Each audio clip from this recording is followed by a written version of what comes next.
मंडळी, गुरुचरित्राचे पारायण केल्यास आपल्या जीवनामध्ये काय बदल होतात बघा मंडळी. पहिली गोष्ट म्हणजे गुरुचरित्र वाचणारी व्यक्तीच ही मुळात खूप भाग्यवान आणि पुण्यवान असते. तुम्ही कितीही धनवान असा, व्यावसायिक असा, नोकरीला असा, पण पूर्वपुण्याई असल्याशिवाय व गुरूंचे आशीर्वाद असल्याशिवाय आपल्या मनाचा निश्चय होणे अवघड आहे.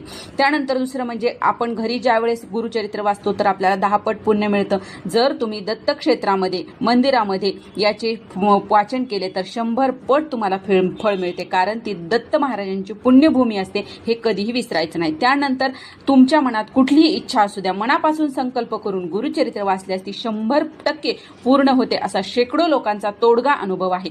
त्यानंतर चौथं म्हणजे बघा, ज्यांचे मनोबल खच्ची झाले आहे, मन स्थिर राहत नाही, एकाग्रता संपली, आत्महत्येचे विचार येतात, जे ते गुरुचरित्र पूर्णपणे वाचल्याच्या नंतर पूर्णपणे ते लोक बरे होतात. बघा, विवाह विलंब होत असेल, अडलेली विवाह जुळतात, तुमच्या घरात आर्थिक उत्कर्ष होऊ लागतो, पितृदोष खूप मोठ्या प्रमाणात तुमचा पूर्णपणे बरा होतो. त्यानंतर ज्यांना संतती नाही त्यांना संतती होते, पती पत्नीमधील भांडणे, वादविवाद कमी होतात, नातेवाईक, गणगोत, भाऊबंधकी यामधील वादही, गैरसमज दूर होतात. म्हणून काही झाले तरी एकदा तरी आपल्याला गुरुचरित्र